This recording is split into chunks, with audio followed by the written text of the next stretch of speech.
নমস্কার, তোমাদের সকলের প্রিয় পাঠশালায় আরো একটি নতুন ক্লাসে তোমাদের সকলকে জানাই স্বাগত। আজকে আমি তোমাদের সাথে আলোচনা করতে চলেছি ক্লাস 1 এর বাংলার পঞ্চম এবং ষষ্ঠ শ্রেণীর প্রশ্ন উত্তর। এখনো পর্যন্ত যারা আগের ক্লাসগুলি করেনি তারা অবশ্যই প্লেলিস্টে চেক করে নিও এবং ক্লাসগুলি করে নিও। আর অবশ্যই কমেন্ট করে জানাতে বলবে না তোমাদের ক্লাসগুলি কেমন লাগছে এবং তোমরা কোন ক্লাস পড়তে চাও, কি কি ক্লাস কোন সাবজেক্টের উপর করতে চাও সেগুলো অবশ্যই কমেন্ট করে জানাতে ভুলবে না। আমি আজকে ক্লাসটি শুরু করছি, সকলে মন দিয়ে দেখে নাও। পঞ্চম স্কুলের নাম হলো বনগ্রাম উচ্চ বিদ্যালয় প্রাথমিক বিভাগ।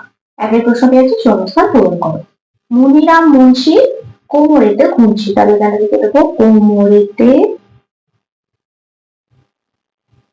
ঘুমছি। নাক দিয়ে শাক খায় কনুইয়ের ধাক্কায়। পরবর্তী পৃষ্ঠায় কি কি প্রশ্ন দেওয়া আছে দেখে নেওয়া যাক। দুই প্রশ্নটি হচ্ছে শব্দ থেকে বর্ণ নিয়ে নতুন শব্দ বানাও। পানা আর টাকা কি হয়ে যাবে? পাকা। জগ আর ফল কি হয়ে যাবে? জল। তিনের প্রশ্নটি হচ্ছে আগের ও পরের বর্ণ লিখে শব্দ বানাও। কি লেখা আছে? মা কি হয়ে যাবে? দেখো রুমাল, এটা লিখতে পারো রুমাল। তারপর রয়েছে কু, কি লিখবে? কুকুর, কুকুর। ওয়াই গয়ে আছে, এটা কি হবে? দঙ্গল, দ ওয়াই গয়ে ল। তারপর আছে ল, কি হয়ে যাবে? কলম। তারপর প্রশ্নটি আছে এলোমেলো বর্ণগুলির সাহায্যে শব্দ গঠন করো। ক, এটার সাহায্যে লিখতে হবে খবর। খ, এটার সাহায্যে লিখতে হবে রঙিন। গ, এটার সাহায্যে লিখলে হবে ঠাকুমা। ঘ, এটার সাহায্যে লিখলে হবে বৈকাল।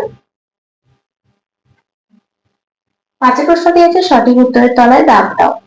ক, হস্য দীর্ঘই বসে খায় ক্ষীরকই না ক্ষীরমুড়ি? ক্ষীরকই।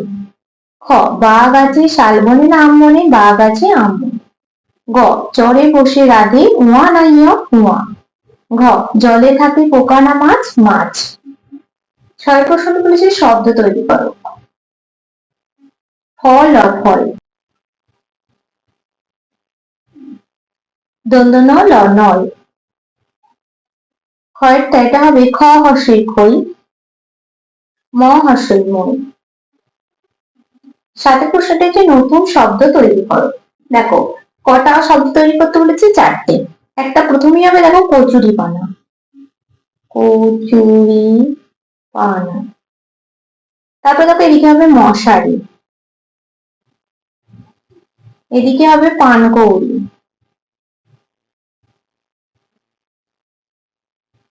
আর এদিক থেকে হবে বেদানা। আটের প্রশ্নটি আছে দেখে দেখে লেখো।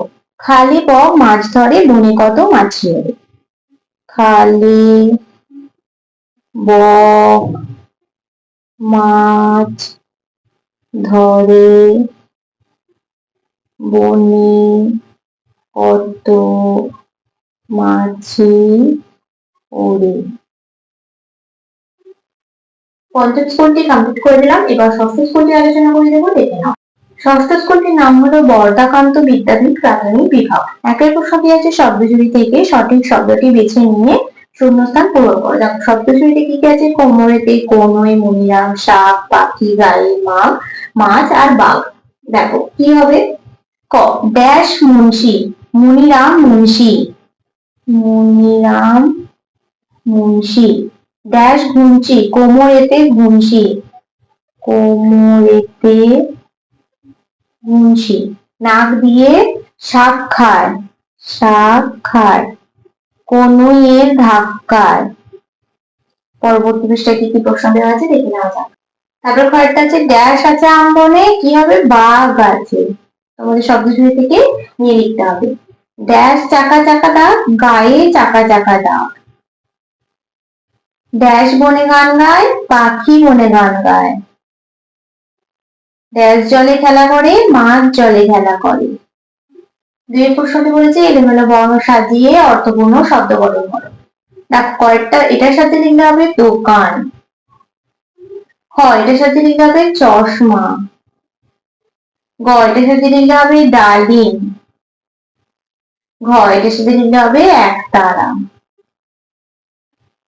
দ্বিতীয় প্রশ্নটি হচ্ছে দুটি শব্দ থেকে একটি করে বর্ণ নিয়ে নতুন একটা শব্দ তৈরি করো। ক দই আর কল কি হয়ে যাবে দল। খ টব আর খই কি হয়ে যাবে বই। গ জগ আর ফল কি হয়ে যাবে জল। ঘ ঘট আর রথ কি হয়ে যাবে ঘর। চারের প্রশ্নটি আছে নিচের বর্ণগুলি দিয়ে দুটি করে শব্দ গঠন করো। প্রথমে কি আছে গ গ দিয়ে কি হবে গরু। আর কি লিখবো গাছ। চ চ দিয়ে লিখবো চিল। আর কি লিখবো চাপা। বা তোমরা এটা দেখো, এটা যেহেতু গ দিয়ে বলেছে কোনো স্বরচিহ্ন দেওয়া নেই, তোমরা কি লিখতে পারো গরম গম এরকম ভাবে লিখতে পারো। এটা যেমন লিখবে চ, তারপরে চল, এগুলো লিখতে পারো। পাঁচের প্রশ্নটি আছে মাঝের ঘরে উপযুক্ত বর্ণ বসিয়ে অর্থপূর্ণ শব্দ গঠন করো।